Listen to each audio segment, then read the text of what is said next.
Good afternoon and welcome to another edition of the Uplift. I'm Reverend Patti Paris, the senior minister here. I welcome you in. This week we've been talking a lot about jargon. The science of mind and spirit has some jargon and sometimes we use words and maybe we're a little hazy on what the definitions are or how Ernest Holmes meant them when he used them. So I thought it would be an ideal week to just clarify our terms. So let's pray in and we'll get right to it.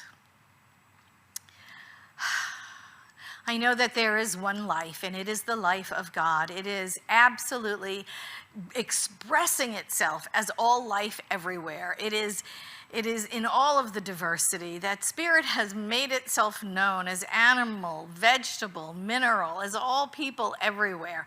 Everything in the manifest universe is part and parcel of God. It is the outpicturing of this energy, this sentient energy that knows of itself and expresses itself in form to experience life. And we know that we are some part of that. I know that my life is an individualized expression of the life of God in form. And what I know is true for me, I know is true for everyone everywhere. That each one of us showing up as an individualized, unique expression of God to experience, to express, to change our lives, to live that fully actualized life that Spirit intended for us. So giving great thanks for this, I simply step aside and I let Spirit lead the way through this uplift, knowing it is all God, it is all good, and so it is. So good afternoon and welcome to Thursday's Uplift. We have this last day that we're talking about jargon. I thought we would just throw out any sort of, terms. I came up with a bunch here that I thought maybe you've heard of and you may or may not be really clear about the way that Ernest Holmes referred to them. So I thought we would start with a couple and we'll see where it goes, okay? The first one I wanted to talk about, and I'm gonna use the Science of Mind right here, the Science of Mind textbook. This is the 1938 edition, and I'm gonna use the glossary in it to kind of define terms the way Ernest would like them defined. I have a little glossary page here, and so let's start with the word affirmation, because I know we use that all the time, right? We say affirmations every Sunday. We have affirmations in our classes. We use them in all kinds of ways. And so I wanted to read exactly what Ernest Holmes had to say. Now, in a paper that I give out in Foundations class, it's called Vocabulary Concepts. It's great. It gives you a great introduction to a lot of the terminology that Dr. Holmes uses in the Science of Mind and Spirit. And it says, an affirmation is a conscious, positive statement of spiritual truth, and it is said in the present tense. And it's a really good one-sentence description of what an affirmation is. And I wanted to tell you what Ernest Holmes wrote in his glossary. And of course, it's much more than one sentence because Ernest Holmes really did a great job explaining things, and he used a lot of sentences. And Ernest writes, an affirmation, to affirm anything is to state that it is so, and to maintain this as being true, even in the face of all evidence to the contrary. Human thought can only affirm, for even at the moment of denial, it is affirming the presence of that which it denies. Well, you get that, right? We'll talk about it. Repeating an affirmation is leading the mind to that state of consciousness where it accepts that which it wishes to believe. So what he's saying is it's a powerful affirmative statement. It is made in the present tense, and it is a positive statement. And he says even in a denial, it's a positive statement because what you're doing is you're accepting the denial of something. So if you're saying, I'm abundance, I am abundance, I am abundance, you're affirming your abundance. If you're saying, oh my God, I don't have any money, I'm poor, I'm lacking, I'm limiting, you're affirming, again, you're affirming your lack. You're affirming it. And so we have to be careful that when we speak affirmatively in the positive. Now, we make it clear that when we recite our affirmations, we also say them in the present tense, because remember, he said in his description, regardless of present conditions, regardless of the conditions around us. So we say what? I'm healthy, I'm happy, I'm abundant. Even if the conditions don't reflect that, even if I have a head cold, or even if I'm applying for a new job, whatever. We affirm in the positive. We affirm it is, even if it isn't, in the moment. And why do we do that? Because in the mind of God, it already is so. If the mind of God contains all information, all wisdom, all knowledge, then we know somewhere in the mind of God, it's already so. If universal intelligence exists past, present, and future, right? At the highest concept of mind, we can see the entire universe stretched out before us. We can see, past, present, and future meld into one continuum. Then in that one mind, the accomplishment of that affirmation is already there. It is already done unto us as we believe. It may not have made its way into the material world yet, but we must say it is so because we know it exists in the mind of God, or else we couldn't even have that thought. We couldn't even have that thought if that thought did not occur, if the thought wasn't already there in the mind of God. Right? So we have to have that thought. So affirmations, positive, powerful, present tense, and we state them as if. Because we know if we're thinking of them, then in the mind of God, that thought is already true. It's already so. So what else can we clear up here? I was thinking, I kind of took this a little bit alphabetically, so I went on to what other concepts maybe that we throw around in religious science that maybe are a little hazy. So what I thought of was blessing. What about blessing and cursing? What about the relationship to the two of them, blessing and cursing? Because we know that whenever we have those thoughts, those positive thoughts of something, we are blessing it. Whenever we are seeing the truth of something, we are blessing it. Whenever we are seeing the spiritual truth of something, we are blessing it. So let me go to the glossary again and talk about what I'm talking about. Blessing, Ernest Holmes writes, blessing is constructive thought directed toward anyone or any condition. You bless a man when you recognize the divinity in him. You bless a man's business when you think correctly about that business.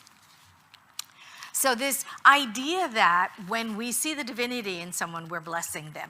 When we see someone's wholeness, when we know, maybe just see in mind and not see through our eyes, not talking about the physical appearance, but when we see in our mind's eye that person in all of their wholeness, we are blessing them. When we see them as an outpicturing of the divine, imbued with all of the qualities of God, we are blessing them. So, what are we doing when we're cursing people, right? What is it to curse someone? Well, it can be as innocent as, oh, that poor thing, oh, that poor dear. Now, we may not think of that as consciously cursing someone, like, oh, you should be damned to hell, We think of those things as curses. But even thinking about people in their scarcity, even holding someone in their unskilled behavior, even thinking about someone negatively, is cursing them. You know, oh, that poor dear, oh, that poor soul, oh, that poor whatever is really cursing them with their unskilled behavior, or with their bad situation, or with their negative condition, and almost sticking it to them like glue. Does that make sense? Yeah, so we want to be really careful how we think about others, right? We want to be blessing always, cursing never, always blessing people. And all that means is knowing them in their wholeness.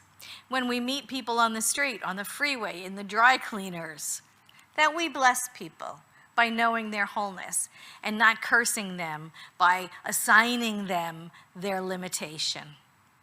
Does that make sense? I think so. Gee, what else can I talk about here? Oh, I know. What about mystic and psychic? That's always a big thing, you know, particularly in religious science. And here's one of the reasons why. Oh, I should have talked about that one too. New Thought and New Age. Two different things, right? Two different things. And that leads us to the conversation of mystic and psychic. So let me just start there, because I thought it might be interesting for us to go over that. This idea that, you know, there are mystics among us, and absolutely, certainly they are. They are. And Ernest Holmes wrote this in the glossary about mystics. He said, a mystic is one who senses the divine presence. So, all of us really are mystics to some point, right? To some point or another. Do you sense the divine presence in maybe in meditation? Or you might sense the divine presence. You're so close to it, you commune with it in prayer. We're all mystics, you know, to some degree or another. Ernest goes on. Some people confuse mysticism with psychism. And it is important we make this clear distinction. A mystic is one who intuitively senses reality, the highest and best that we have in civilization, in art, in music, in religion, in philosophy, poetry, science, etc. The result of the mystical sense which has been perceived in every age. The psychic, on the other hand, see, he's comparing now, the psychic capacity at best deals only in human thought, only reads subjective pictures and tendencies. Remember way back, can you remember way back Monday when we talked about the subjective and the objective? Remember we said the subjective is that's where human race consciousness resides. That's where your own personal thoughts, your families, your traditions, your whatever. It all is in that middle part, that the subjective part. Well, that's where the psychic gets its information. A mystic does not read thought, but senses God. For complete information, oh, he points us to another chapter, the completed whole. But I think that's a really good understanding of the difference between the mystic. The mystic intuitively knows truth, knows and communes with the ground of all being, right? Senses the thought, the mind of God, with no intermediary. A psychic reads human thoughts and tendencies, human race thoughts and conditions. And they're subject to change, aren't they? You don't think the same thoughts you did when you were 9 or 10. That's what the psychic delves into, the human race conscious thoughts that change and evolve all over time. And I wanted to go back to what I was saying before about New Age and New Thought.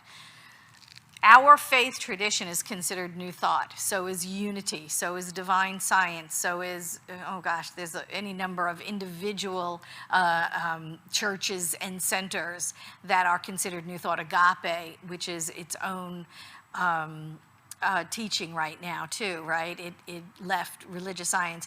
It is also considered New Thought. So these faith traditions that have evolved out of the teachings of Emma Curtis Hopkins, from the transcendentalism of Thoreau and Emerson and Troward, this is considered New Thought. New Age, on the other hand, is much more involved with stones, with runes, with reading tarot, with crystals, with, again, psychic readings, mind readings, things like that, tea leaves. And for Ernest Holmes, it made a big difference because he always felt that new thought leads us into a direct connection of the divine, into direct communion with divine, and that we didn't have to go through a third party to get, the divine mind within us. No. And that we didn't have to go to a tarot card reader or to a psychic or to hold a particular crystal or anything like that. We didn't need third party to run interference for us, or any things or any objects. That we have the divine within us, and we may know by direct revelation. And that is really the difference between New Age and New Thought. So what else did I want to talk about? We'll just take a couple more because I'm kind of running out of time here. I know this one would be great, is deductive reasoning, because you heard me talk about that too. I think probably earlier in the week, we talked about inductive reasoning and deductive reasoning. So I just wanted to clear that up as well, because I know some people can get a little hazy on that. And so let's just go to the page on, here we go, deductive reasoning. This is found in the glossary, page 583. And Ernest wrote, deductive reasoning is the process of reasoning which follows an already established premise. So we say, God is love. That is the premise we're following. And then we deduce from that. We move into the individual examples from the large statement. That is deductive reasoning.